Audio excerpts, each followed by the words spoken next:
At the company board meeting, my husband's father, the CEO, looked me in the eye and said, "You're fired. Poor results." That night, my husband slid a list of shelters across the table and whispered, "You're on your own now." I walked out quietly. Days later, he and his father blew up my phone, 78 missed calls, after discovering who I truly was. I thought the worst part of my day was getting fired by my father-in-law in front of witnesses, escorted out of the building like I'd committed a crime. Then I came home to find my husband Jack sitting at our kitchen island with a glass of scotch and a piece of paper. He slid it across the counter without looking at me, a printed list of women's shelters in the city, each one highlighted in yellow, one circled with a note in his handwriting, "Closest to the metro line." "Now that you're unemployed," he said, his voice flat and emotionless, "this arrangement doesn't work for me anymore." I stood there holding that list, understanding with brutal clarity that I'd been set up.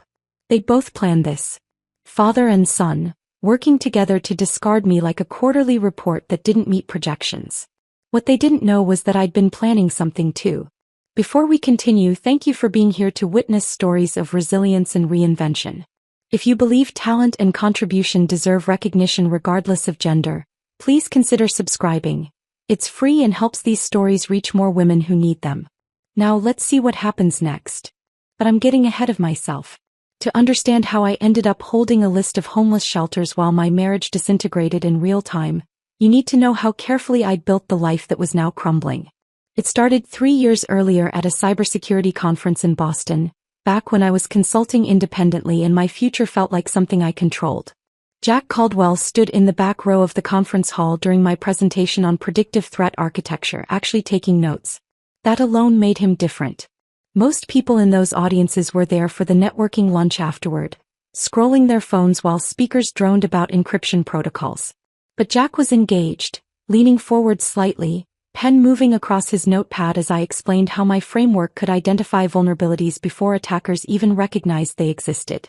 During the question and answer session, he raised his hand and asked something that proved he'd been listening, really listening, about scaling the architecture across distributed systems without creating latency issues.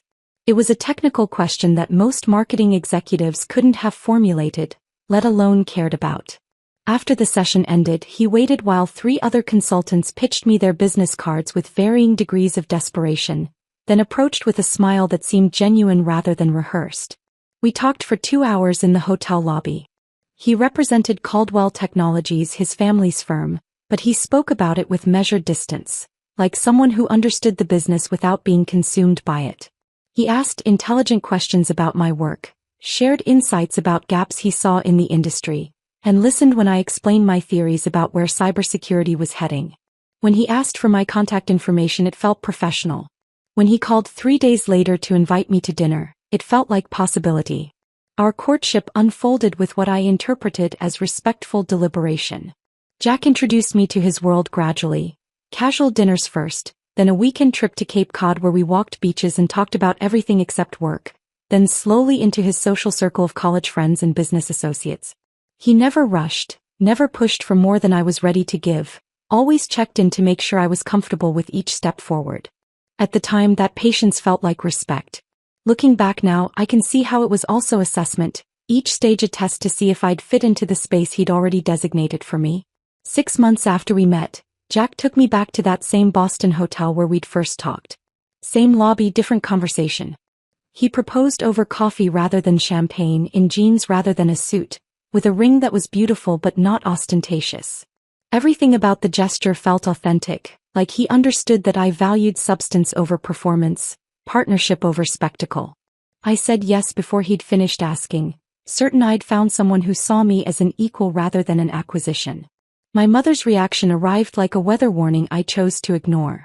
When I called to tell her the news, there was a long pause on the line before she said very carefully, "That's wonderful, honey. Just remember that families like the Caldwells operate differently than people like us. You'll always be an outsider to them no matter what Jack promises." I dismissed her concern as generational cynicism, the worldview of someone who'd struggled financially her entire life and couldn't imagine wealth operating with genuine meritocracy.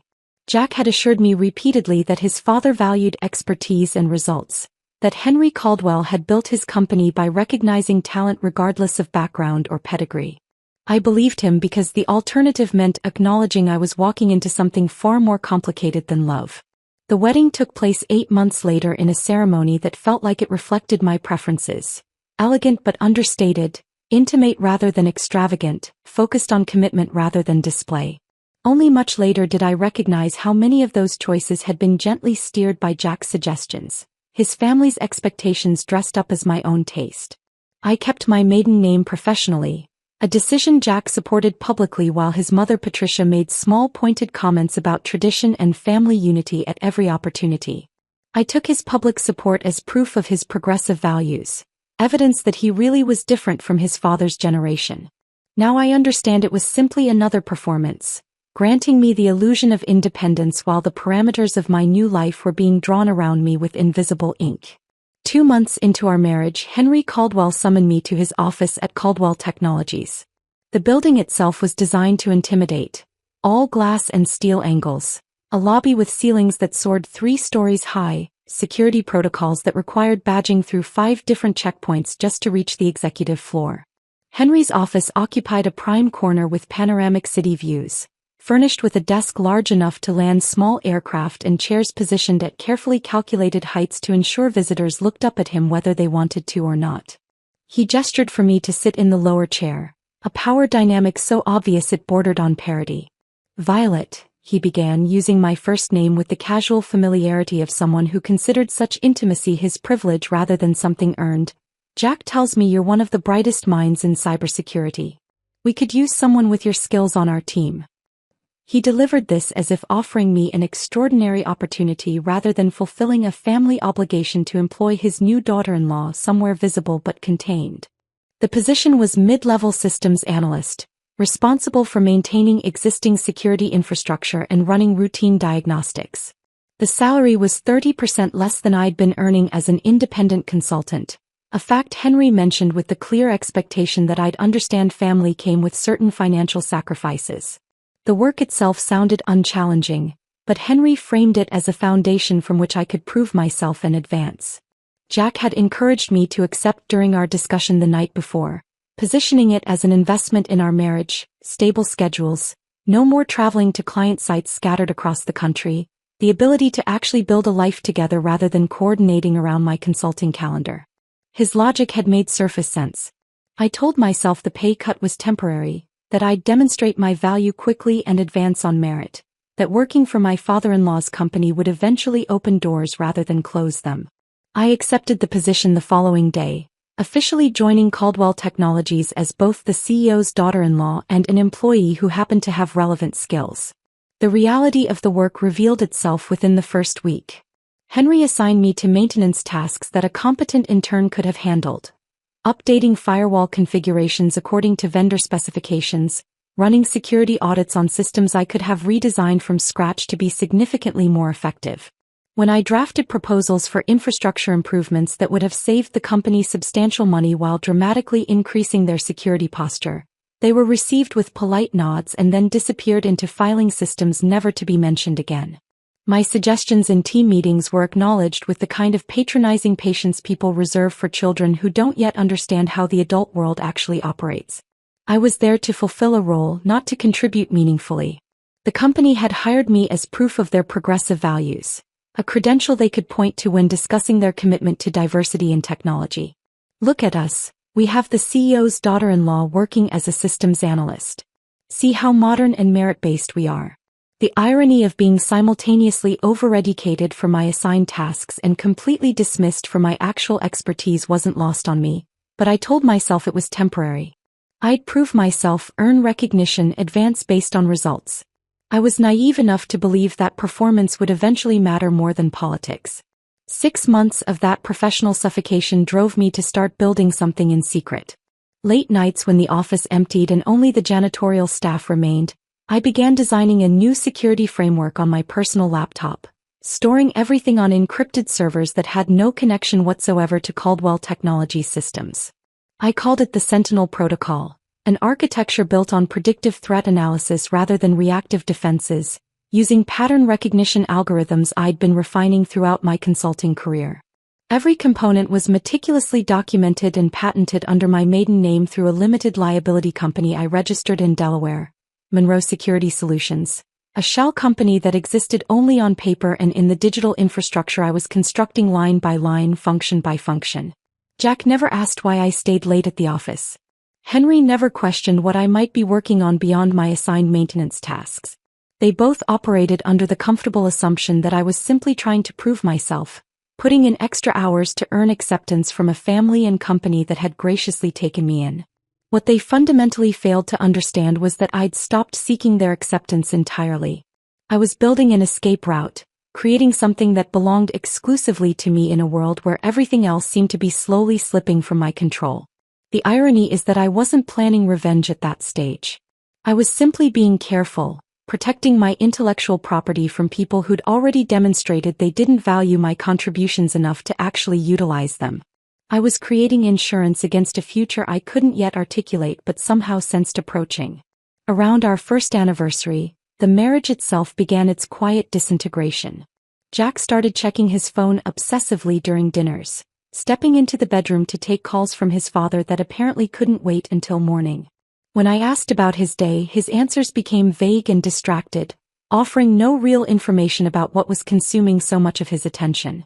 He stopped asking about my work entirely, and our conversations contracted to pure logistics, whose turn it was to pick up groceries, which bills needed paying, whether we had plans for the weekend.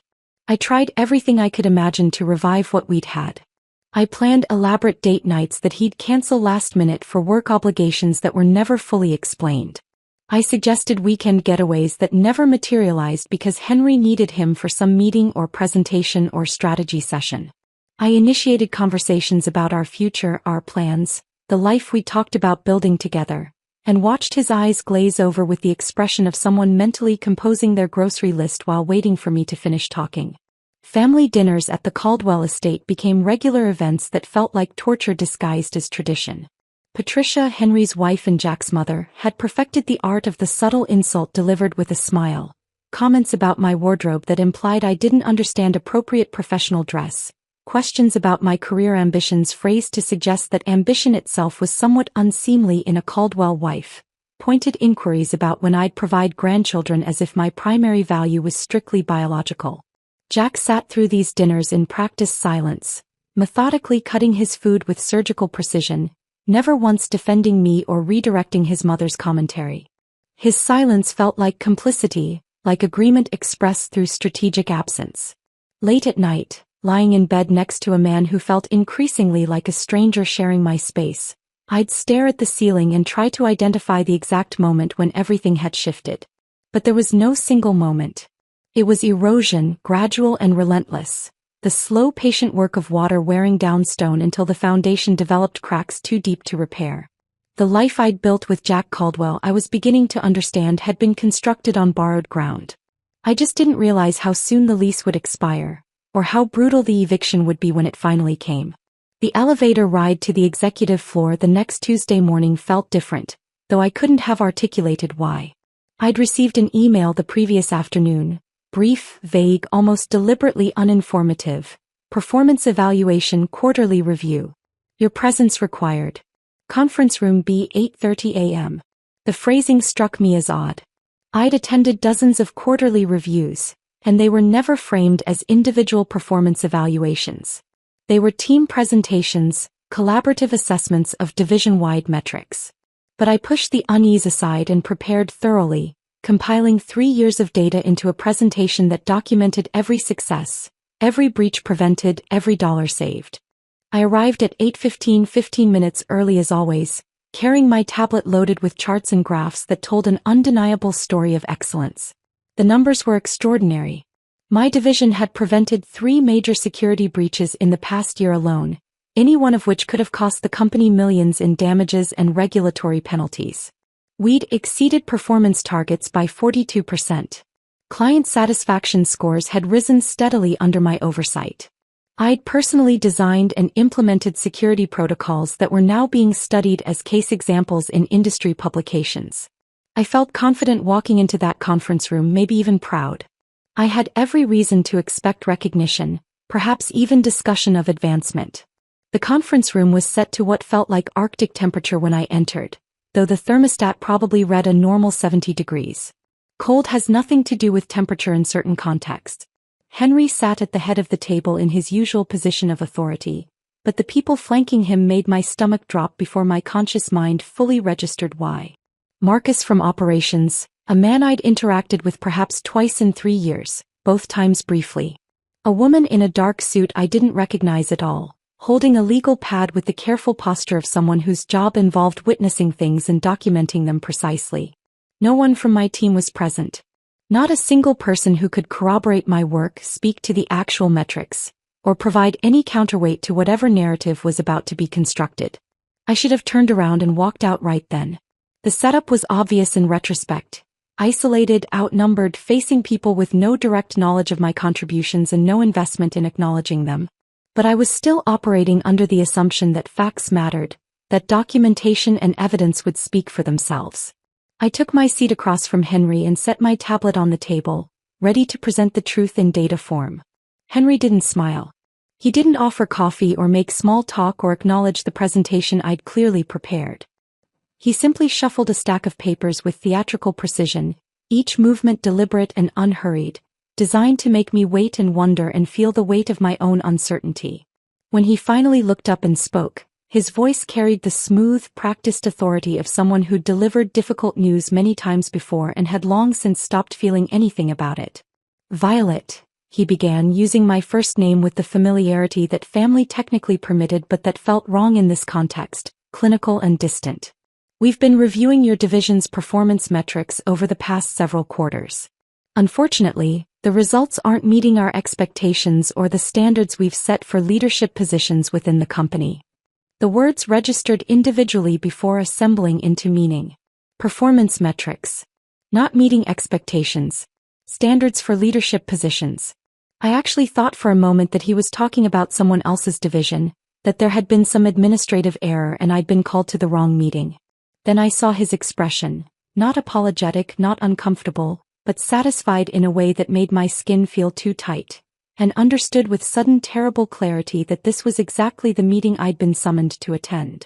"I'm sorry," I said, my voice coming out steadier than I felt, "but last quarter's numbers exceeded every projection by a significant margin.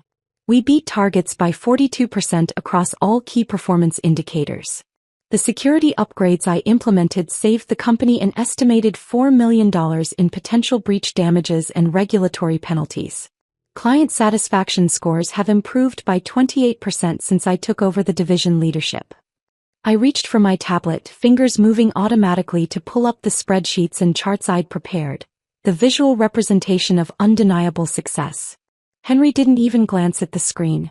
He just smiled, and the expression made something cold settle in my chest because I'd seen that smile before. It was the smile of someone who'd already won, who held all the meaningful cards, who knew that facts and evidence were irrelevant compared to the power to simply decide the outcome and enforce it. "This isn't personal, Violet. It's business." He delivered the line with the casual confidence of someone who'd used it many times before, a phrase that absolved him of responsibility while maintaining the fiction of professional neutrality. The absurdity of the statement was almost impressive. How could firing someone based on fabricated performance issues be anything other than personal? But I saw the truth in his eyes, the calculation, the predetermined outcome, the certainty that he controlled the situation completely, and my protests were merely a formality to be endured before moving forward with what he'd already decided. He slid an envelope across the table with the same theatrical precision he'd applied to shuffling papers earlier. My full name was typed on the front in formal business font, Ms. Violet Monroe. Not Violet Caldwell, which I'd never legally become but which family members occasionally used. Monroe. The use of my maiden name felt intentional, a subtle assertion that I'd never truly belonged to their family, that whatever connection I'd thought existed through marriage was being formally severed. "Your termination is effective immediately," Henry continued, his tone suggesting he was reading from a script he'd memorized. "Security will escort you to your desk to collect personal belongings. Your access credentials will be deactivated as of 9 o'clock this morning. Human Resources will contact you regarding final paycheck and benefits termination procedures." The lawyer, because that's obviously what the unknown woman was, made a careful note on her legal pad, documenting every word for whatever file this was building. Marcus still wouldn't meet my eyes, staring at a spot somewhere past my left shoulder as if eye contact might make him complicit in something he'd rather not acknowledge. And I sat there holding that envelope, my termination letter, understanding that this had never been about my performance. This was about power and control and Henry's need to eliminate anyone who threatened his narrative of singular genius, his position as the irreplaceable center of Caldwell Technologies. I'd become too competent, too visible, too successful in ways that reflected well on me rather than on him. The division I led was being recognized in industry publications. Clients were specifically requesting to work with my team. Other companies had started reaching out through back channels, subtle inquiries about whether I might be interested in leadership positions elsewhere. I'd thought those were signs of success, validation that my work mattered. What I'd failed to understand was that to someone like Henry, my success was threat, my visibility was challenge, and my growing reputation was something that needed to be eliminated before it eclipsed his own. I stood slowly, picking up the termination letter with hands that somehow didn't shake despite the adrenaline flooding my system. That would come later, the physical manifestation of shock and rage and betrayal. But in that moment I was functioning on autopilot, some deeper part of my brain taking over to navigate the immediate situation with the mechanical precision of pure survival instinct. I remember the way out, I said quietly, looking directly at Henry, holding eye contact until he was the one who looked away first. It's the same path I used when I built half the systems currently keeping this company operational. The systems that prevented those 3 breaches. The infrastructure that's generating the revenue that pays for this conference room and your imported coffee and whatever satisfaction you're getting from this moment. His expression flickered then, just for a second, something that might have been uncertainty or recognition that he'd perhaps miscalculated something important. But it passed quickly, replaced by the smug satisfaction of a man who'd executed his plan perfectly and wasn't particularly concerned about long-term consequences he couldn't yet see coming. I collected my personal items under the watch of a security guard named Mitchell who I'd personally trained on our access protocols 6 months earlier. He wouldn't look at me either as he stood 3 feet away, bearing witness to my humiliation with the uncomfortable posture of someone who knew this was wrong but had no power to change it. I packed my coffee mug with the chipped handle that I'd brought from home. The framed photo of my mother from my college graduation. A small succulent plant that had somehow survived 2 years in an office with recycled air and fluorescent lighting. These objects that had made my workspace feel marginally personal were now evidence of my temporary status, easily packed into a cardboard box and carried away. My security badge felt heavier than it should have when I dropped it in the return tray at the lobby desk. Angela, the receptionist who I'd chatted with every morning for 2 years about her kids and her night classes and her dreams of eventually moving into an administrative role, couldn't meet my eyes. Neither could the junior developers I'd mentored or Peterson from IT who stood watching from the hallway with the expression of someone observing a traffic accident, horrified but unable to look away. They all knew what I knew, what everyone in that building understood but would never say directly. Poor results was corporate code for we're removing you before you become too powerful, before your competence becomes so undeniable that we can't maintain the fiction that you're here as a favor rather than because you're genuinely valuable. The drive home felt surreal, disconnected, like watching footage of someone else's life. Traffic moved at its normal pace, people going about their ordinary routines completely unaware that my professional identity had just been systematically dismantled. I drove automatically, my hands making the familiar turns while my mind cycled uselessly through disbelief, anger, humiliation, confusion. Why now specifically? What had changed in the past few weeks to trigger this? The numbers were undeniable, the success documented and verifiable. Unless that was precisely the problem. Maybe I'd become too successful, too visible, too much of a threat to Henry's carefully maintained narrative that he was the singular genius behind Caldwell Technologies' success. I thought about calling my mother, but I could already hear her voice saying the thing she'd warned me about 3 years ago. Families like the Caldwells don't really accept outsiders, no matter how qualified you are or who you marry. I thought about calling Sarah, my best friend since college, but what would I even say? That I'd been fired for being too good at my job? It sounded insane even in my own head, the kind of paranoid conspiracy thinking that people dismiss as inability to accept legitimate criticism. As I pulled into the parking garage of our downtown loft apartment, a new fear crystallized beneath the shock and anger. I would have to tell Jack that his father had fired me, that I was now unemployed, that the carefully constructed life we'd built together had just shifted fundamentally. Would he defend me? Would he demand answers from Henry? Would he stand up for his wife against his father's decision? Or would he? The thought trailed off as I stepped into the elevator, but some part of me already knew the answer. Some part of me had known for months, had registered all the small signs and warnings I'd been deliberately ignoring because acknowledging them would have meant confronting truths I wasn't ready to face. The elevator doors opened onto our floor. I walked to our apartment door, keys in hand, dread settling in my stomach like stones I'd swallowed. I knew before I opened that door. Some instinct deeper than conscious thought had already read the situation and prepared me for what came next. I just hadn't imagined it would be quite this brutal. The key turned in the lock with its familiar click, and I pushed open the apartment door expecting emptiness, silence, maybe a few hours to process what had just happened before having to explain it to anyone. Instead, I found Jack sitting at our kitchen island like he'd been positioned there deliberately, waiting. The staging was obvious the moment I registered the scene. His posture too casual, too prepared, lacking any of the natural surprise someone would show if their spouse came home hours earlier than expected in the middle of a workday. A glass of scotch sat in front of him despite the hour being barely past 10:30 in the morning. His laptop was open, angled just enough that I could see real estate listings on the screen. Not our real estate, not properties we might look at together for some future move or investment. Just his. Single occupancy apartments and condos, filtered for one bedroom, spaces designed for a man living alone. He was dressed in the dark blue Henley shirt I'd bought him for his birthday 6 months ago, the one he'd said made him feel comfortable and confident. He looked utterly calm while my world was still burning from the meeting that had ended less than an hour ago. "You're home early," he said, his tone carrying no surprise whatsoever, no concern, no alarm. Just flat acknowledgement, the same voice he might use if I'd returned from running an errand to the grocery store. No question about why I'd come home, no inquiry into whether something was wrong. Nothing that would suggest he didn't already know exactly what had happened and why I was standing in our apartment at this unexpected hour. I set the cardboard box containing my personal office items on the counter between us. That pathetic small container that represented 3 years of my professional life reduced to a coffee mug, a photo frame, and a plant that would probably die within a week without the specific care routine I'd established. The box made a hollow sound against the marble surface. "Your father fired me," I said, watching his face carefully for any sign of genuine reaction. "Cited poor results as the reason. Funny thing about that, my results were actually the best in company history. 42% above target. 3 major breaches prevented. $4 million saved.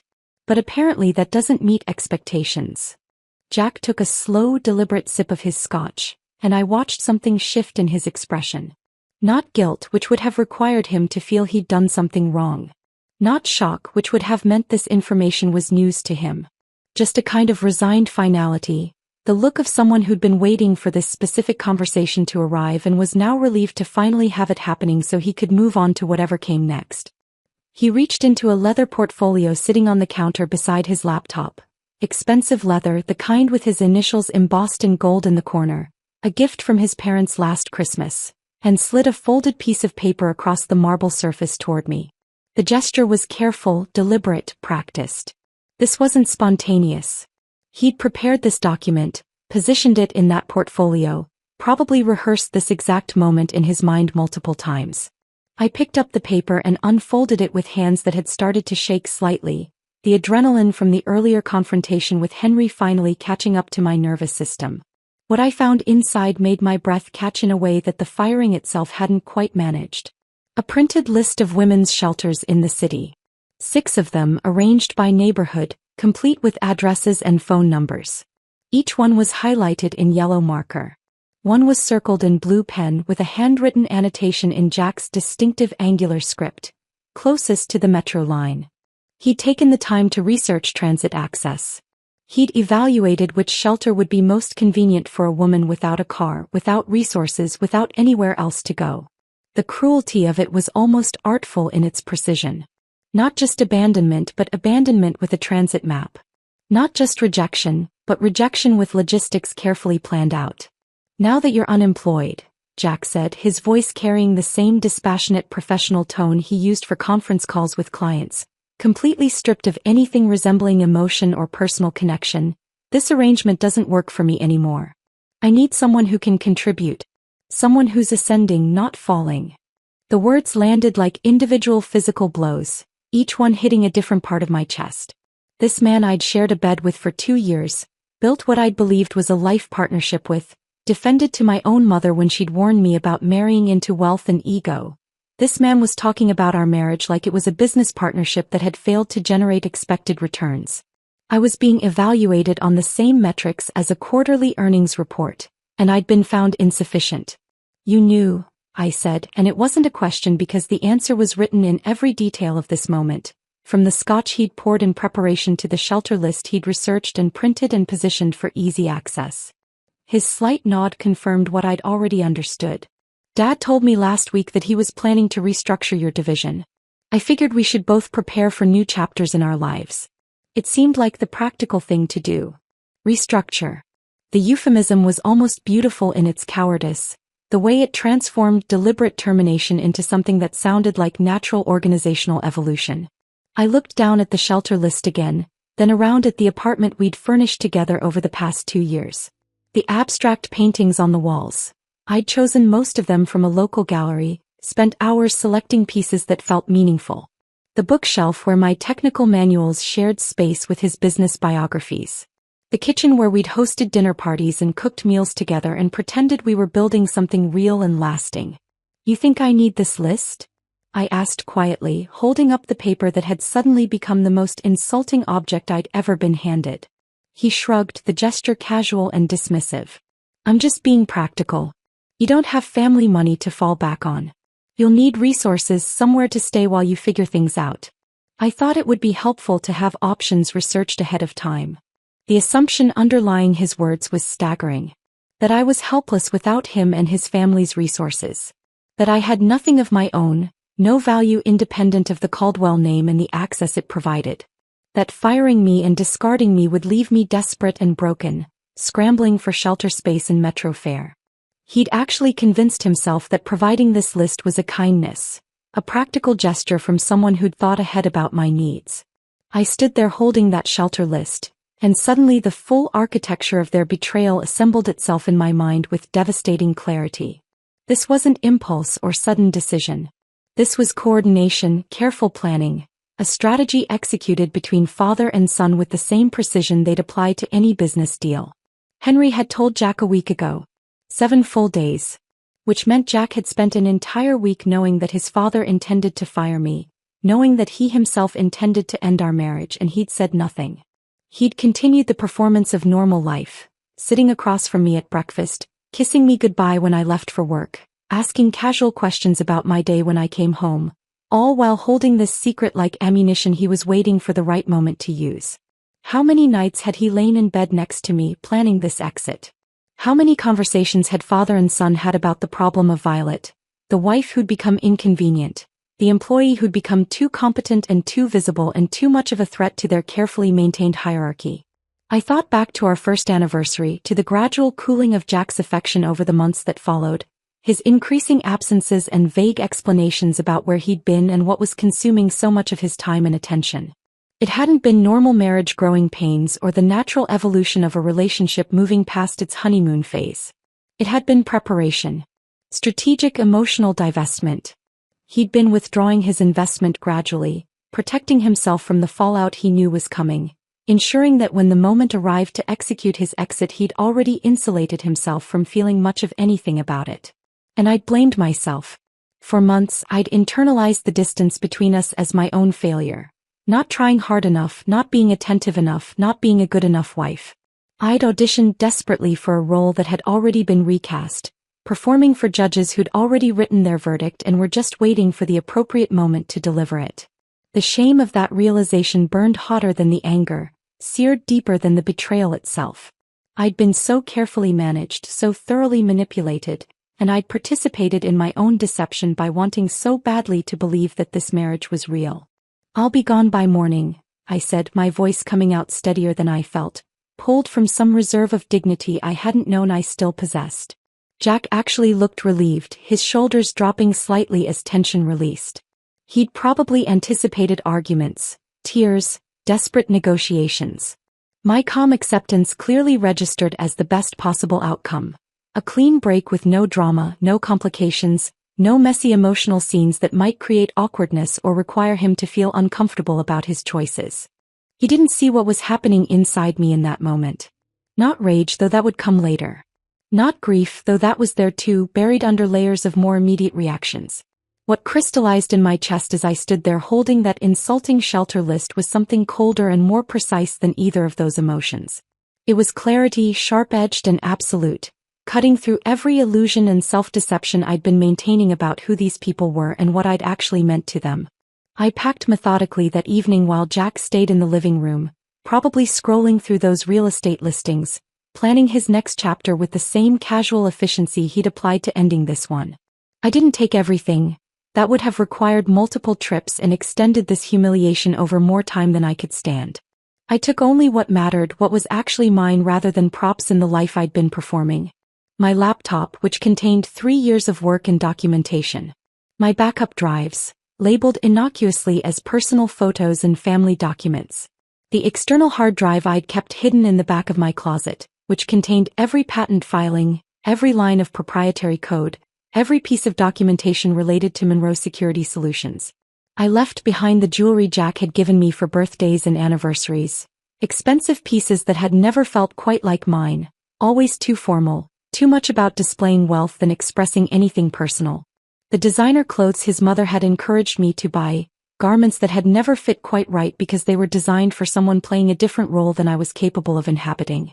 All the trappings of the life I'd been auditioning for, trying to fit myself into like clothing sized for someone else's body. What Jack didn't know, what Henry didn't know, was that I wasn't Violet Monroe, struggling unemployed tech worker facing homelessness. I was Violet Monroe, founder and primary patent holder of the security architecture that powered every significant system at Caldwell Technologies. They thought they'd fired an employee, discarded an inconvenient wife, eliminated a problem. What they'd actually done was terminate their license agreement with the architect who'd built the foundation their entire company stood on. And that license, with its carefully constructed renewal clauses and good faith provisions, was about to expire. I left the apartment before dawn the next morning, carrying 2 suitcases and the cardboard box from my office, leaving behind a marriage and a life that had never truly belonged to me. The city was still dark, streetlights casting orange pools on empty sidewalks as I loaded everything into my car and drove downtown to the Riverside Hotel, a mid-range establishment where the front desk staff asked no questions when I paid cash for a week's stay and requested a room on the upper floors with decent wireless reception. Room 847 became my operations center. The space was generic in the way all hotel rooms are. Bland art on the walls, furniture designed for temporary occupancy, the faint smell of industrial cleaning products and previous guests. I spread my laptop and backup drives across the desk, positioning everything with the methodical precision of someone preparing for surgery. The lighting was terrible for extended computer work, but I didn't care. I pulled up the licensing agreements I drafted 2 years earlier when Caldwell Technologies had first acquired what they believed was my security framework, and I began reviewing every clause with the focused intensity of someone whose entire future depended on the accuracy of legal language written in a very different emotional state. The Sentinel protocol that powered every significant security system at Caldwell Technologies wasn't theirs. It had never been theirs, despite whatever assumptions Henry and his lawyers had made about ownership and acquisition. They'd licensed it from Monroe Security Solutions, the shell company I'd registered in Delaware specifically to protect my intellectual property from people who'd already demonstrated they didn't value my contributions enough to actually acknowledge them. The license agreement itself was 37 pages of dense technical and legal language that Henry's attorneys had apparently skimmed rather than studied, operating under the assumption that it was standard software licensing boilerplate, the kind of document you sign because the technology was valuable and the terms were probably reasonable and nobody expected problems down the road. They'd been catastrophically wrong about that assumption. Buried in Section 12, subsection D, was a clause I'd written with particular care, knowing even then that I needed protection built into the architecture of any agreement I entered with the Caldwell family. The clause gave me unilateral termination rights in the event of Material breach of good faith dealing with the intellectual property creator. Section 19 defined that creator explicitly and exclusively as any individual or entity holding primary patents on the licensed technology, which meant me and only me, since I'd been meticulous about filing every patent under my maiden name through the Delaware LLC that existed nowhere except on official documents. The license renewal date was 72 hours away. Without my explicit approval, their entire security infrastructure would begin experiencing cascading failures that would start small and escalate exponentially as systems tried and failed to authenticate against protocols that were no longer being maintained or updated. I sat in that hotel room reviewing the documents until my eyes burned from screen glare and my back ached from sitting in a chair not designed for extended use. Then I began drafting the formal notice that would trigger everything that came next. At 2:15 in the morning, unable to sleep despite exhaustion that made my hands shake slightly as I typed, I finalized the language. The notice was brief, professionally phrased, almost polite in its tone. Pursuant to Section 12D of License Agreement MT 2847, Monroe Security Solutions hereby provides notice of material breach regarding treatment of intellectual property creator. Automatic license renewal is suspended pending contract renegotiation and resolution of outstanding grievances. This suspension becomes effective at 0600 hours Eastern Standard Time, September 24th. I attached a PDF copy of the original licensing agreement with specific provisions highlighted in yellow marker, the same color Jack had used when highlighting homeless shelters on the list he'd prepared for my convenience. The visual parallel felt appropriate. A small gesture of symmetry that probably no one else would notice, but that satisfied something in me that needed these betrayals to connect to their consequences in visible ways. I scheduled the email to send automatically at 6 o'clock the following morning to Caldwell Technologies' legal department, copying Henry and Peterson, the head of IT who'd spent 2 years dismissing my suggestions and then watching uncomfortably from the hallway as I was escorted out of the building. Then I did something that would seem small but that carried enormous technical weight. I accessed the back-end administration panel of the Sentinel protocol using credentials that Henry had never thought to revoke because he'd never understood that they existed or what they controlled. With a series of keystrokes that took less than 30 seconds to execute, I suspended the automatic license renewal that had been scheduled to process in 72 hours. The systems wouldn't crash immediately or catastrophically. That would have been too obvious, potentially creating legal liability for deliberate sabotage. Instead, they would begin experiencing what would appear to be random authentication failures. Client access portals would start lagging unpredictably. Internal communications would flag false security threats. Security certificates would time out one by one as the renewal protocols failed to verify against a license that no longer existed. It would feel like a building where the foundation was slowly crumbling, unnoticed at first but becoming impossible to ignore as walls began cracking and floors started settling unevenly. I closed my laptop, set an alarm for 6:30 the following morning and tried to sleep. My mind wouldn't cooperate, cycling through scenarios and contingencies and possible responses they might attempt. But my body insisted on rest and eventually exhaustion won over anxiety. The first call came at 6:47 in the morning, exactly 47 minutes after the systems would have started experiencing their initial failures. Henry's office line, marked as urgent in my caller identification. I watched it ring through to voicemail while sipping coffee I'd made using the in-room machine, bitter and weak but caffeinated enough to serve its purpose. 3 minutes later, another call from a different Caldwell Technologies number. Then another. Then Jack's personal cell, which I'd already blocked the previous evening, so it went straight to a notification I dismissed without reading. Henry's personal cell phone. Declined. Peterson from IT. Declined. Someone from their legal department whose name I didn't recognize. Declined. By noon, my phone displayed 78 missed calls and a cascading flood of text messages that grew increasingly desperate in tone as the morning progressed and I continued not responding. The messages told their own story of mounting panic. Early ones were professionally phrased. "Violet, we need to discuss some technical issues. Please call at your earliest convenience." Then the facade started cracking. "This is urgent, please respond immediately." Then the pretense of professional courtesy disappeared entirely. "Whatever this is about, we can work it out. Just call me back." And finally from Henry himself, a message that arrived just after 11:30. "Name your price." Name my price. As if this were simply a negotiation about money, as if everything in the world came down to finding the correct number to write on a check and watching problems disappear. The assumptions embedded in those 3 words told me everything I needed to know about how fundamentally Henry had misunderstood what was happening and why. I let them sweat for 3 days. Not out of cruelty, though I won't pretend there wasn't some satisfaction in knowing they were panicking while I sat calmly in a hotel room drinking bad coffee and reading industry news. The silence was strategic, calculated to achieve specific objectives. I needed them to fully understand the extent of their dependency on systems I'd built. I needed them to bring in outside consultants who would scratch their heads at code that was simultaneously brilliant in its architecture and completely impenetrable without documentation that only the original architect possessed. I needed Henry to sit in emergency board meetings trying to explain to increasingly angry board members why the company's competitive advantage was evaporating like fog in morning sunlight. I needed Jack to realize that his father had made a catastrophic miscalculation when he'd decided to fire me. And I needed time to field the other calls that were starting to come in. The good ones from companies who'd heard through industry back channels that something interesting was happening at Caldwell Technologies and that the architect behind their security systems might suddenly be available for other opportunities.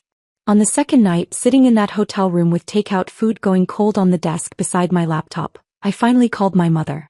She answered on the first ring, and I could hear the relief flooding her voice before she'd even finished saying hello. "Violet. Baby, where are you? Jack's been calling me saying you left, that you're not answering your phone, that he's worried." "I need you to listen, Mom," I interrupted, my voice coming out steadier than I felt. Something in my tone made her go immediately quiet, that maternal instinct that recognizes when a child needs space to speak without interruption. I told her everything. The firing based on fabricated performance issues. The shelter list Jack had prepared with transit annotations. The coordinated betrayal between father and son.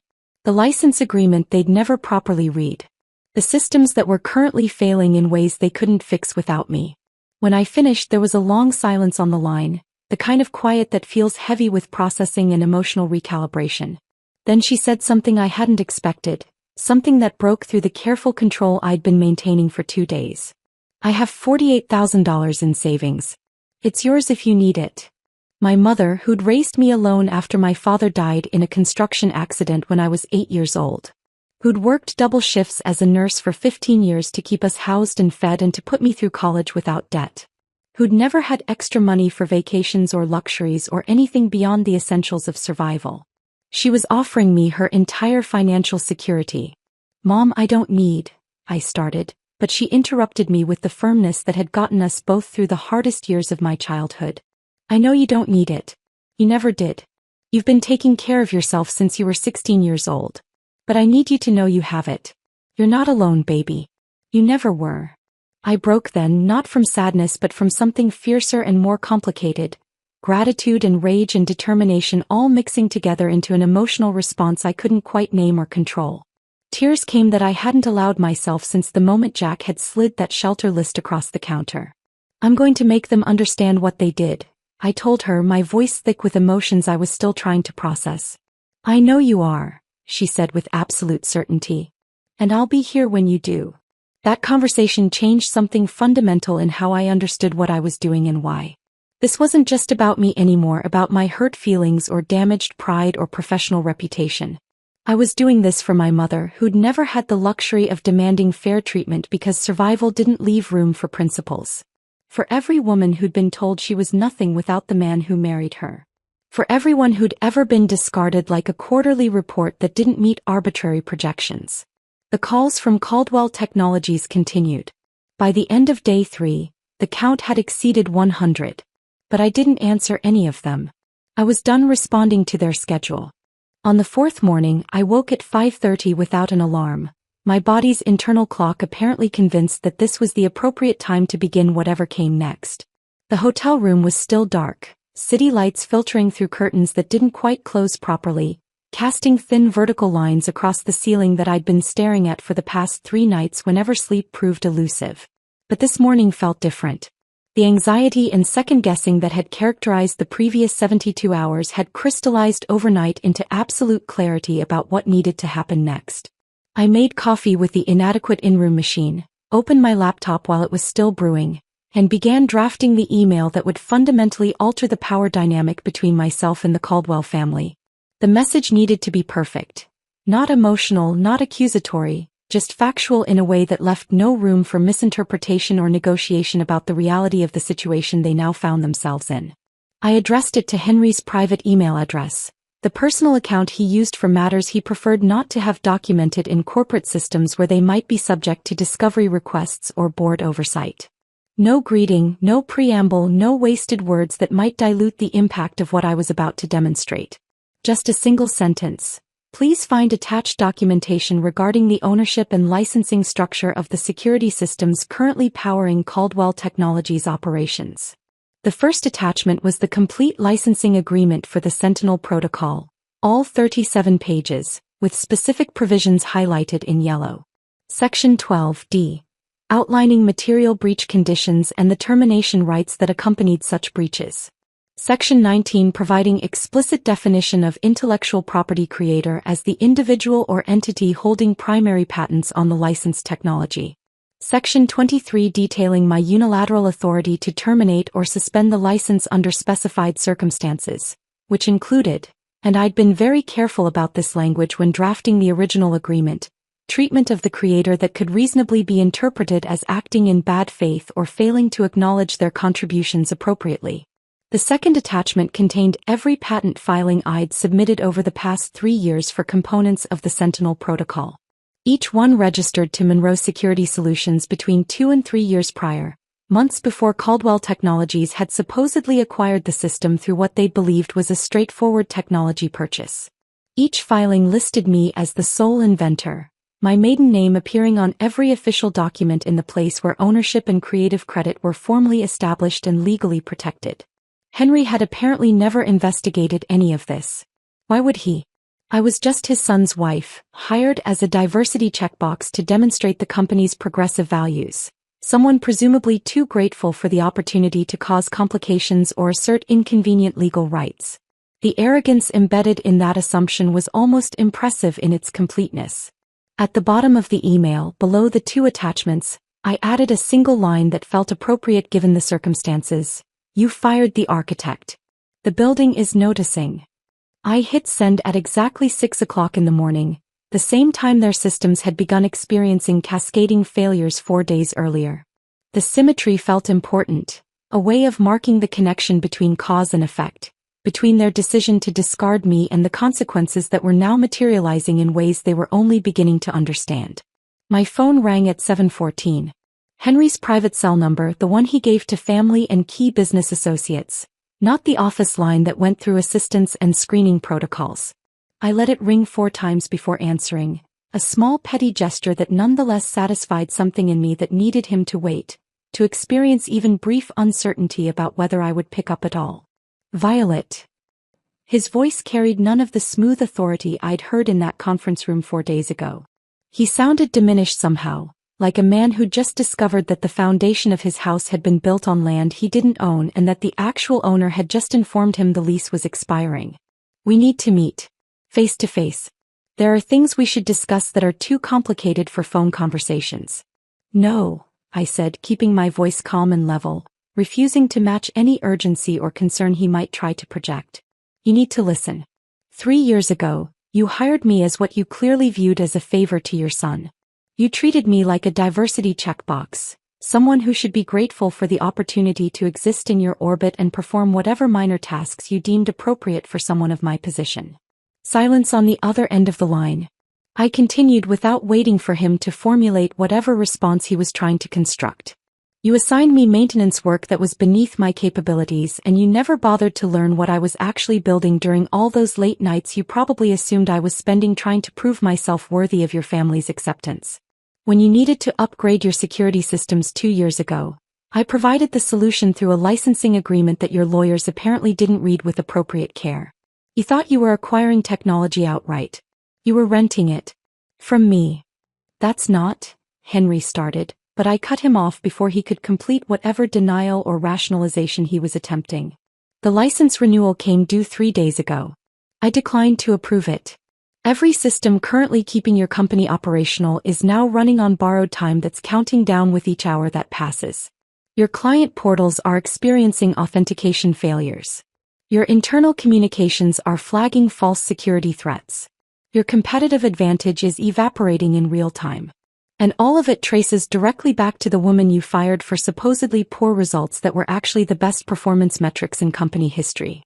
Another silence, longer this time, heavy with the sound of a man processing information that was rewriting his understanding of his own situation. When he spoke again, his voice had changed in fundamental ways. Smaller, uncertain, stripped of the confidence that came from believing he controlled all the relevant variables. "What do you want, Violet?" The question revealed how completely he'd misunderstood what was happening and why. He still thought this was a negotiation, that everything came down to finding the right price point or arrangement that would make the problem disappear and allow everyone to return to their previous positions with minimal disruption. "Justice," I said. "But I'll settle for watching you explain to your board of directors why your company's entire infrastructure is held together with licensing agreements controlled by the woman you just fired for fabricated performance issues."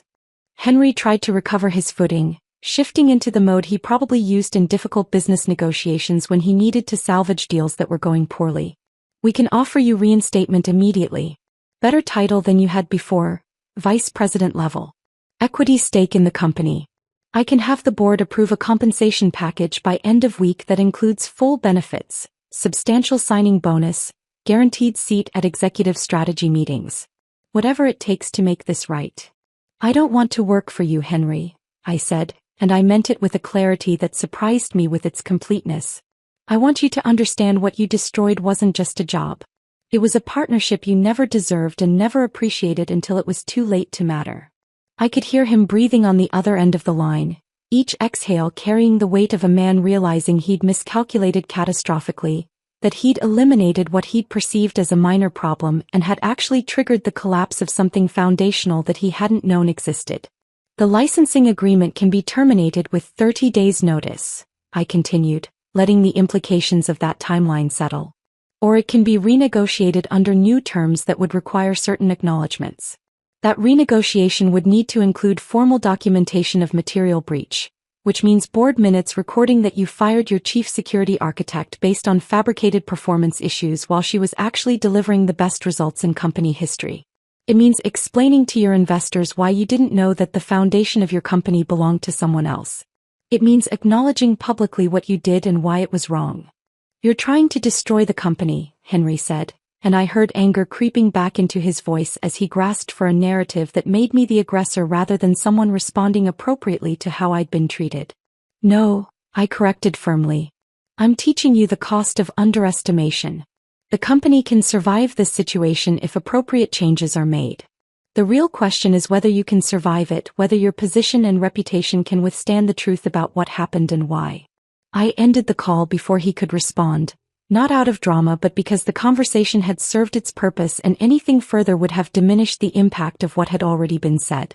I turned my phone to do not disturb mode and opened my laptop to check email. The industry had moved faster than I'd anticipated.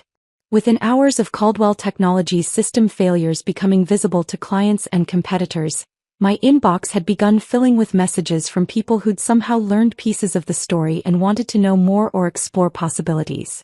Sarah called that afternoon, her number coming through despite the do not disturb setting because I'd marked her as an emergency contact years ago. "You're a legend in tech circles right now," she said, her voice carrying equal parts awe and amusement. "People are calling it the quietest power move of the decade. Caldwell's stock is tanking and nobody could figure out why until someone traced it back to a licensing dispute with Monroe Security Solutions, which nobody had heard of, which turns out to be you. 2 companies reached out with vice president-level offers that same day. Another wanted to discuss possible acquisition of Monroe Security Solutions itself, which struck me as deeply ironic given that it was essentially a shell company I'd created specifically to protect intellectual property from people like Henry. I'd been invisible at Caldwell Technologies for 3 years, my contributions systematically erased or attributed to Henry's leadership. Now that same industry was scrambling to understand how I'd built something so essential that its absence could cripple a major firm. By evening I had 3 formal job offers, each one paying more than double what Caldwell had. One came with a signing bonus that exceeded Jack's annual salary. I reviewed them carefully, considering not just compensation but culture and opportunity and whether I'd be walking into another situation where my contributions would be undervalued. I accepted the most prestigious offer before midnight, feeling something shift in my chest as I typed the acceptance email. This wasn't just about leaving Caldwell Technologies behind. It was about stepping into something I'd built for myself on my own terms, with people who actually understood what I was worth. The acceptance email sat in my sent folder like a line drawn in the sand, marking the boundary between what had been and what would come next. I closed my laptop and sat in that hotel room feeling something I hadn't experienced in months, anticipation that wasn't tinged with dread. My phone continued buzzing with notifications I wasn't reading, missed calls from numbers I'd stopped recognizing as relevant. The Caldwell family's panic had become background noise, static I'd learned to tune out while focusing on the future I was actively constructing. 6 weeks passed in a blur of onboarding meetings, team introductions, and the particular chaos that accompanies starting a senior leadership position at a company that's scaling rapidly. Titanium Solutions operated differently than Caldwell Technologies in ways that became apparent immediately. People actually listened when I spoke in meetings. My technical recommendations were implemented rather than filed away. The CEO, a woman named Rebecca who'd built the company from a startup, treated expertise as valuable rather than threatening. It was disorienting at first, this environment where competence was rewarded instead of resented. Then the news broke publicly and everything changed again. Caldwell Technologies issued a press release on a Thursday afternoon, timed strategically for after-market close to minimize immediate trading impact. Sarah forwarded it to me with a single word in the subject line: finally. The statement itself was a masterpiece of corporate obfuscation, each word carefully selected to communicate information while admitting nothing that might increase legal liability. Following an internal review of operational practices and governance procedures, Caldwell Technologies announces a restructuring of its security division and leadership team. CEO Henry Caldwell has agreed to temporary administrative leave pending a comprehensive evaluation of corporate governance practices and decision-making protocols. The board of directors has appointed an interim leadership committee to oversee operations during this transition period. To anyone not familiar with corporate communication patterns, it might have sounded routine, the kind of bland announcement companies issue regularly about organizational changes. But to anyone paying attention, every phrase signaled catastrophe barely contained. Internal review meant something had gone badly wrong. Temporary administrative leave meant the CEO had been forced out. Comprehensive evaluation meant investigators were examining everything with suspicion about what they might find. Sarah called within minutes of forwarding the release. "This is bigger than I thought," she said without preamble. "I'm hearing there was an emergency board meeting last week that went 7 hours. Henry had to explain the licensing dispute, admit that the company's core technology was controlled by his former daughter-in-law, justify why he'd fired you for performance issues when your actual performance was exceptional. 2 board members resigned immediately rather than be associated with whatever legal liability this creates." The stock dropped 18% before trading was halted. I sat at my desk at Titanium Solutions, watching the city lights come on as afternoon faded into evening, processing this information with complicated emotions I couldn't quite sort through. Part of me felt vindicated. They were finally facing consequences for decisions they'd made so cavalierly. Part of me felt strangely empty, like I'd been preparing for a confrontation that was now happening without me present to witness it. Tech news outlets picked up the story within hours, though they didn't have my name yet. The coverage focused on the licensing dispute angle, speculation about governance failures, questions about how a major tech company could build its competitive advantage on technology it didn't actually own. Industry analysts published pieces with headlines like, "The Hidden Risks of Technology Licensing," and "When Founders Don't Read the Fine Print." Henry issued a second statement through his attorney about renegotiating technology partnerships in good faith, but the market had already rendered its judgment. Confidence had evaporated, and with it the assumption that Caldwell Technologies was a stable investment. Jack started calling again during week 7. I'd unblocked his number by then, curious about what he might say now that the situation had become public and undeniable. His voicemails told their own story of progressive desperation. The first one carried irritation. Violet, I don't know what you're doing, but you need to stop this. People are getting hurt, jobs are at risk. You're destroying something my father spent his life building. I deleted it without responding. The second message, 3 days later, shifted to confusion. I know you're angry. You have every right to be angry about how things ended. But can we just talk? Figure out some way to resolve this that doesn't involve taking down the entire company. Delete. By the third message, panic had crept into his voice. Dad's under investigation. The board is talking about forcing him out permanently. His reputation is being destroyed. Is that what you wanted? To humiliate him publicly? The assumption embedded in that question was almost amusing, that I'd orchestrated this outcome through careful planning rather than simply withdrawing support they'd taken for granted while treating me as disposable. On week 8, Jack appeared at my new office building downtown. I was in a meeting when security called to inform me that someone claiming to be my husband was in the lobby requesting to see me.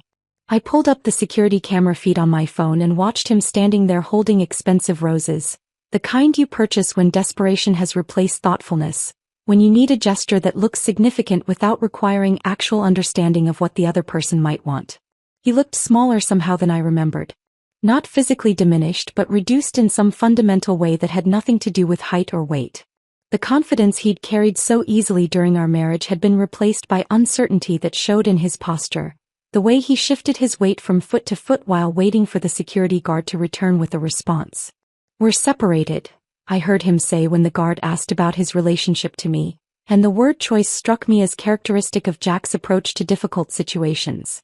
Separated suggested something temporary, circumstantial, a condition that might be resolved through negotiation or changed circumstances. It sanitized what had actually happened, made it sound mutual and reversible rather than the deliberate abandonment it had been. The security guard called up to my office. Ms. Monroe, there's a Jack Caldwell here to see you. Says he's your husband. Should I send him up?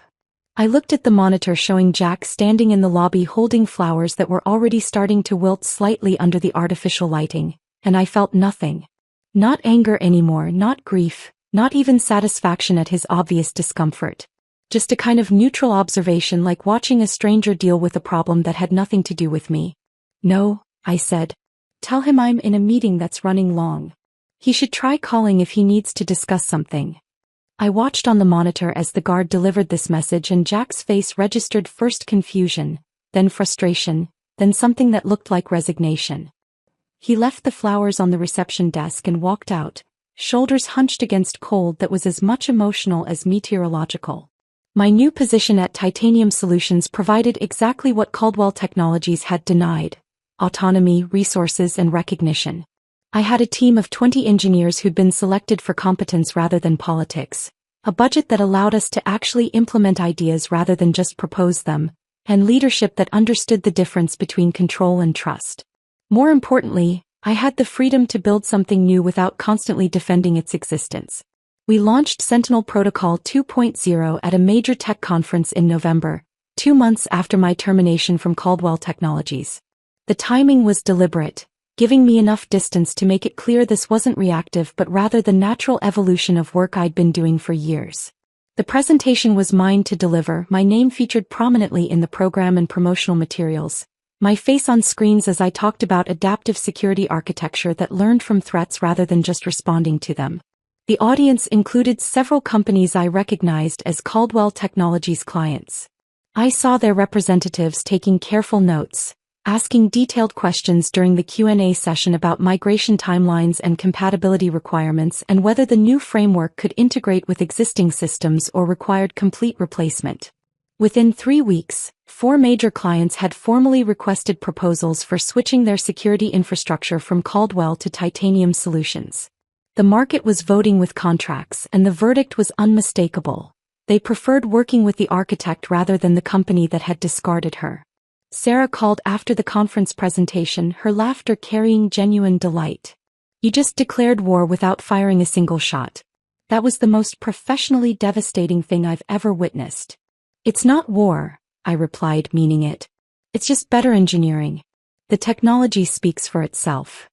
But late one evening, working alongside Clara on a particularly stubborn debugging problem, She asked me something that cut through all the professional success and public vindication to expose something I'd been trying not to examine too closely.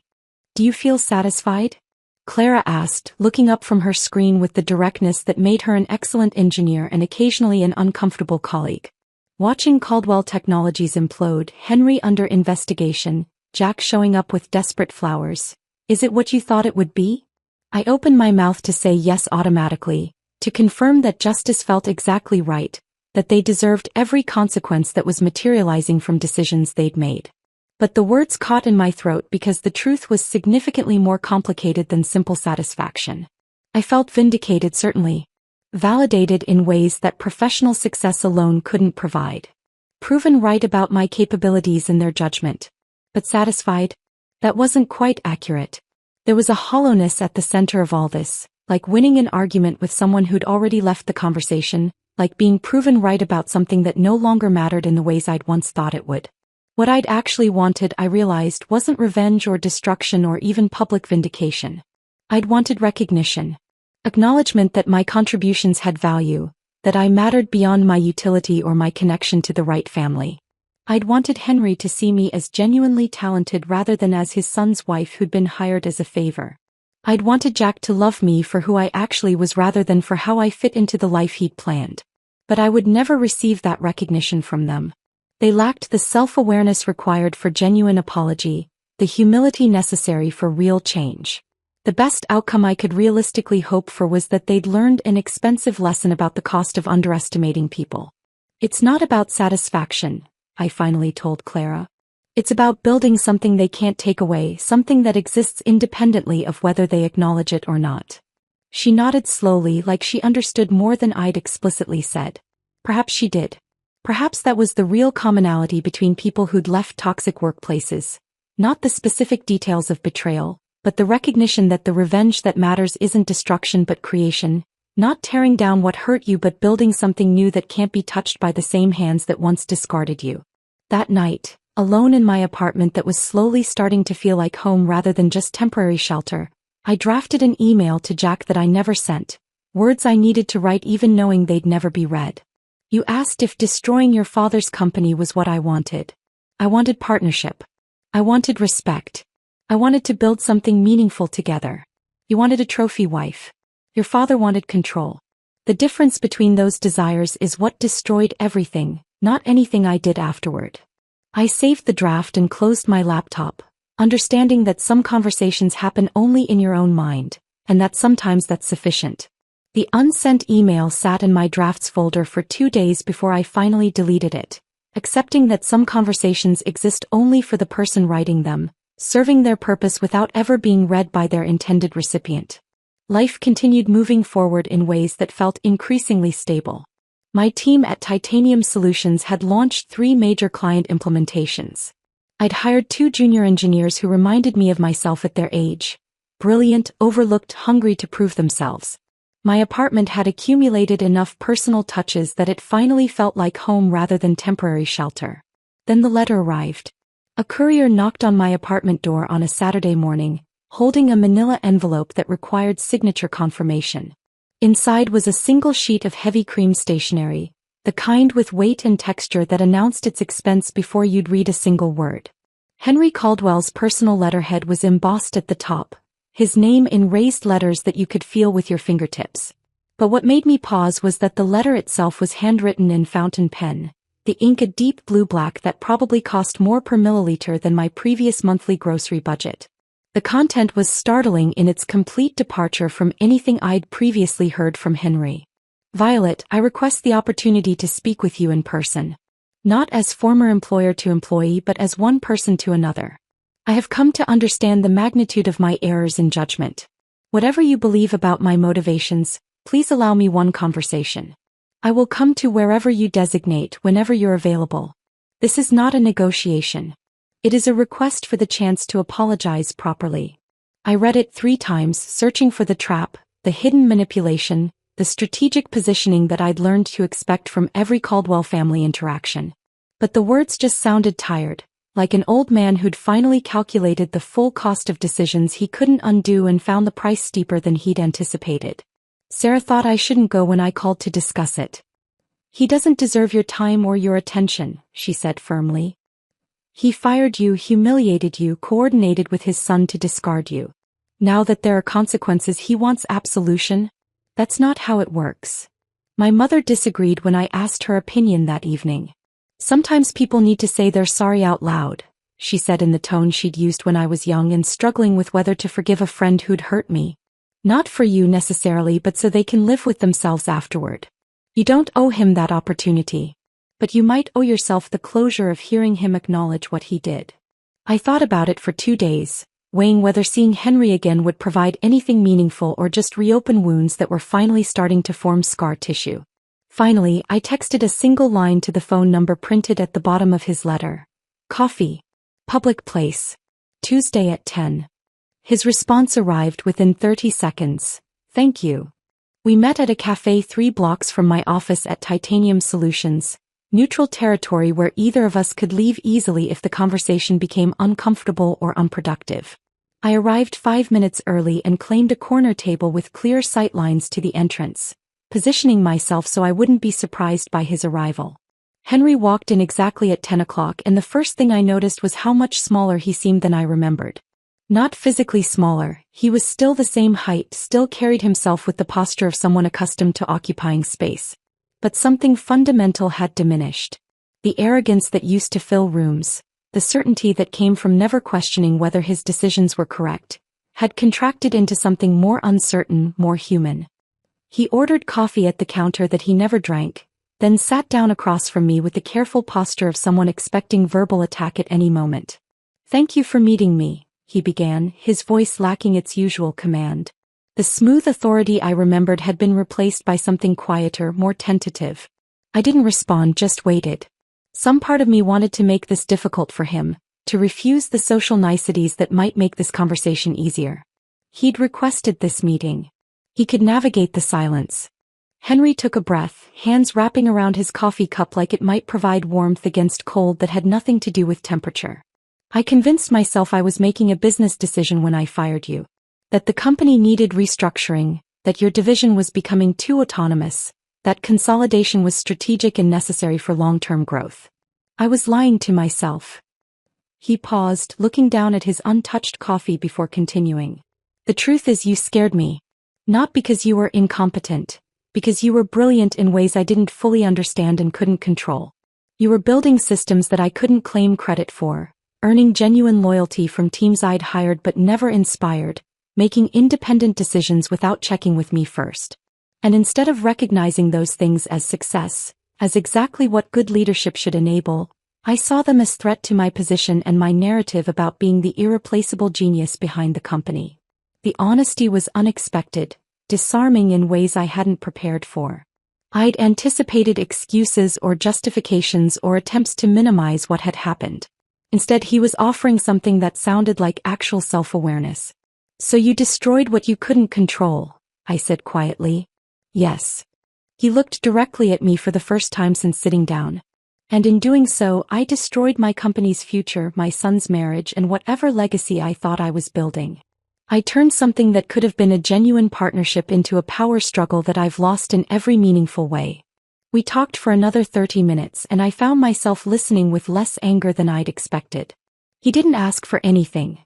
No requests to renegotiate the licensing terms, no attempts to minimize consequences, no suggestions that we could somehow return to previous arrangements with minor adjustments. He just apologized, acknowledged what he'd done and why, and accepted that the damage was beyond simple repair. When we parted ways outside the cafe, I felt something shift that I couldn't quite name. Not forgiveness exactly, but perhaps a loosening of the anger I'd been carrying like armor. 2 weeks later, Jack tried his own approach to reconciliation. He showed up at my apartment building on a Thursday evening, waiting in the lobby until I came home from work. The security guard called up to ask if I wanted him removed, and I surprised myself by saying I'd come down. We sat in the building's small courtyard, November cold making our breath visible in the air between us. Jack looked exhausted, older than his 32 years should allow, with shadows under his eyes that suggested sleep had become difficult. I don't expect forgiveness, he started, the words coming out rehearsed like he'd practiced this conversation multiple times. I just need you to know that I was wrong. About everything. About thinking your value was tied to your employment, about not defending you to my father, about that shelter list that I convinced myself was practical when it was just cruel. I waited because I could feel the but coming that would undermine everything he'd just said. But I do think we could start over. Not as we were, I know that's impossible. But maybe as people who once cared about each other and could learn to again. Without my father's influence, without the company dynamics, just us trying to build something real this time. There is no just us, Jack, I said quietly. There never was. When you handed me that shelter list, you showed me exactly who you are when loving someone becomes inconvenient or complicated. That's not something you start over from. That's foundational character revealing itself. One mistake, he began, but I interrupted. It wasn't one mistake. It was 3 years of choosing your father's approval over your wife's dignity. The shelter list was just the moment when I finally saw the pattern clearly enough that I couldn't ignore it anymore. He looked down at his hands, silent for a long moment. I'm sorry, he said again, like repetition might somehow change the mathematics of what had happened. I know, I replied. But sorry doesn't rebuild what you burned. It just acknowledges the ashes. After those conversations, I wrote 2 final emails. The first to Henry laid out clear boundaries. Appreciation for his apology, acknowledgement that he seemed to genuinely understand what he'd done, but firm establishment that professional relationship was the extent of what existed between us now. The licensing agreement would stand as written. He would pay fair market rates for continued use of technology his company needed. I would provide the contracted support required. Nothing more. The second email to Jack was shorter, more direct. The answer to his question about starting over was no. Not because of hatred, but because of absent trust that couldn't be rebuilt from these particular ruins. I wished him well genuinely, but from a distance that would remain permanent. I hit send on both emails and felt something release in my chest. Not quite peace, but something adjacent to it. Closure, I realized, wasn't forgiveness or reconciliation. It was simply deciding that the story was finished, that no additional chapters would be written, that what had happened could finally be relegated to past tense rather than continuing to occupy present awareness. The conversations had provided something I hadn't expected. Not resolution exactly, but completion. The ability to finally close a chapter that had been left hanging open, consuming energy I needed for building what came next. The emails sat in my sent folder like bookends, marking the official conclusion of a chapter that had consumed months of emotional energy and mental space. I closed my laptop and sat quietly in my apartment, feeling the particular stillness that follows significant closure. The anger that had sustained me through the worst moments had finally burned itself out, leaving behind something clearer and more sustainable. Not forgiveness, but the ability to move forward without constantly looking backward. 6 months after leaving Caldwell Technologies, Monroe Security Solutions had transformed from a protective shell into something substantial and real. Clara and I had formalized our partnership, combining her technical brilliance with my architectural vision to build a company that reflected values we'd both wished for in previous workplaces. We rented office space in a renovated building downtown, hired our first employees, and began the complicated work of turning theoretical principles into operational reality. The company we built looked nothing like Caldwell Technologies. We structured leadership to be genuinely collaborative rather than hierarchical. Profit sharing was built into employment contracts from the beginning, ensuring that the people doing the work benefited proportionally from its success. We established mentorship programs specifically targeting women in technology who'd been told they were too aggressive, too ambitious, too direct, or simply too much for corporate environments that preferred compliance over competence. In March, we landed a major government contract providing security infrastructure for federal database systems. The irony of that achievement wasn't lost on me. I'd gone from being fired for fabricated poor performance to being trusted with national security architecture. Our first-year revenue exceeded what Caldwell Technologies' entire security division had generated, a comparison I didn't seek out but that Sarah gleefully provided after reviewing publicly available financial reports. Trade publications started requesting interviews, and I accepted selectively, careful to frame my narrative in ways that emphasized resilience rather than revenge. When a journalist from a major tech magazine asked how I'd rebuilt after such public professional failure, I chose my words deliberately. When someone tries to erase your contributions, the most powerful response isn't confrontation or destruction. It's building something so undeniably yours that they can never take credit for it, something that exists completely independent of their acknowledgement or approval. The article ran with the headline, "The Architect Who Built Her Own Empire." And suddenly I was receiving messages from young women across the industry. They shared stories that were depressingly familiar, being overlooked for promotions given to less qualified men, having ideas dismissed in meetings only to hear them praised when repeated by male colleagues, being fired or forced out of positions after becoming too competent or too visible. My story wasn't unique. It was simply one example of a pattern so common it had become normalized. Clara and I discussed this pattern over late-night strategy sessions, and from those conversations emerged the Monroe Fellowship Program. We created structured opportunities specifically for women who'd left toxic workplaces, providing technical training, professional development resources, and perhaps most importantly, a community of people who understood what they'd experienced and why it mattered. My mother flew in for the opening of our expanded office space in May. I picked her up from the airport and drove her directly to the building, wanting her to see it before I explained what we'd built. She walked through the space slowly, taking in the glass walls that made work visible rather than secretive, the collaborative areas designed to facilitate genuine teamwork, the small kitchen where employees actually gathered for lunch rather than eating alone at their desks. Her eyes filled with tears as she turned to look at me. "Your father would have been so proud of you." We rarely talked about my father. He died in a construction accident when I was 8 years old, leaving my mother alone with a second grader and financial obligations that should have been impossible to meet on a single nurse's salary. But she'd managed through sheer determination, working double shifts for 15 years, never remarrying, never complaining, just moving forward with quiet strength that I'd absorbed without fully recognizing it as the foundation of my own resilience. "I didn't do this alone, Mom," I said. "You taught me everything that made this possible. How to build from nothing. How to keep going when circumstances seem impossible." She shook her head firmly. "No, baby. I taught you how to survive. You taught yourself how to build, how to create rather than just endure. That's different, and it's all you."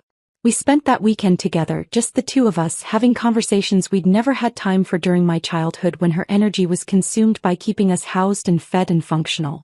She talked about dreams she'd had before I was born, about the relationships she'd deliberately passed on because they would have diverted energy away from raising me, about the day she'd offered me her life savings and what it had meant to her when I told her I didn't need it. "I was never worried about you being broke," she admitted over coffee on Sunday morning. "I was worried about you being broken, having your spirit crushed by people who couldn't see your value. But you weren't broken. You were just gathering yourself, preparing for what came next." That conversation healed something I hadn't known needed healing. Guilt I'd carried for years about being the reason she'd sacrificed so much of her own life. "Raising you wasn't sacrifice," she said with the firmness that had gotten us both through the hardest years. "It was the best investment I ever made, and watching you now proves I was right." In June, Sarah called with news that shifted my world in unexpected ways. She was getting engaged and she wanted me as her maid of honor. The wedding was planned for late September, and as I marked the date in my calendar, I realized with odd symmetry that it would fall exactly 1 year after Henry had fired me in that conference room. The wedding took place in a small garden venue, intimate and beautiful in ways that felt authentic to Sarah rather than performed for others.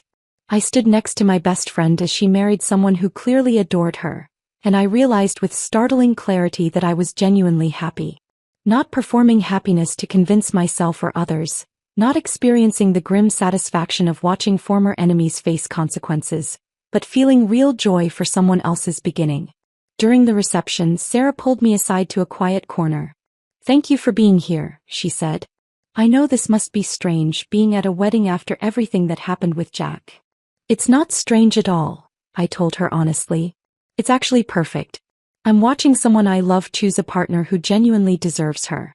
That's not painful, it's hopeful. It reminds me that good relationships actually exist." She hugged me tightly. "You're going to find that too, you know. When you're ready for it." "Maybe," I said. "But right now I'm discovering something that might be better. I'm finding out who I am without needing someone else to define or validate me." Later that night, dancing with colleagues and strangers and my mother who'd had just enough champagne to become delightfully uninhibited, I felt something fundamental shift. The anger I'd been carrying like protective armor had finally transmuted into something lighter and more useful.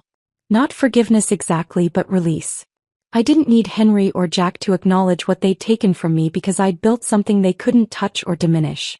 The most meaningful moment came in October when a young engineer named Maya joined Monroe Security Solutions.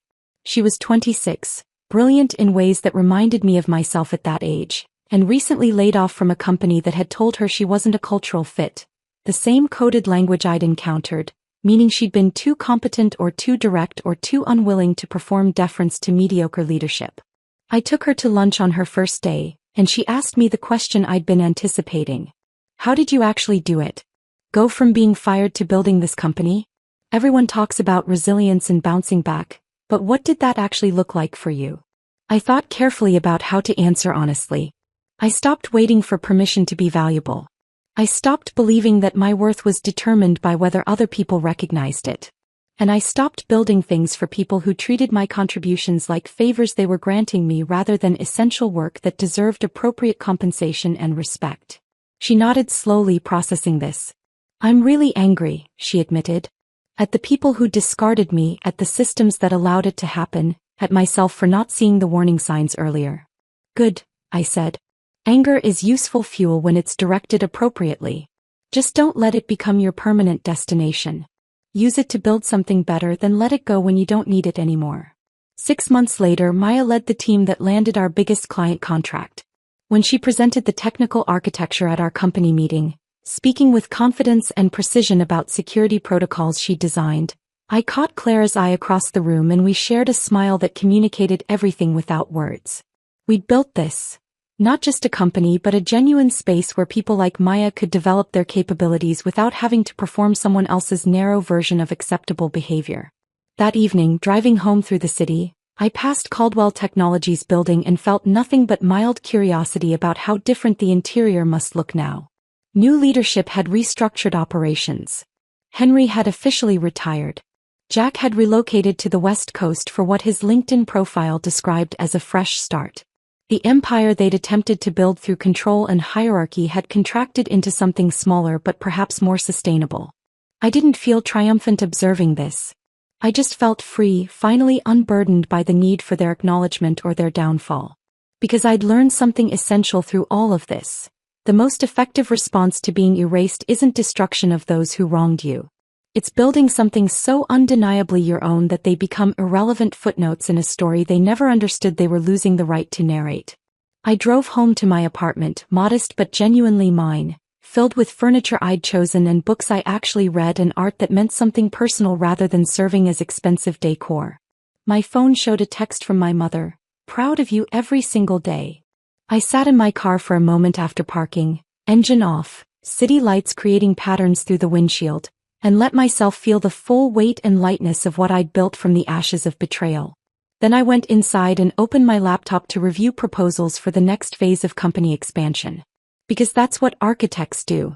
We build. If this story of strategic justice and quiet triumph had you captivated from that first boardroom betrayal to Violet's ultimate success, hit that like button right now.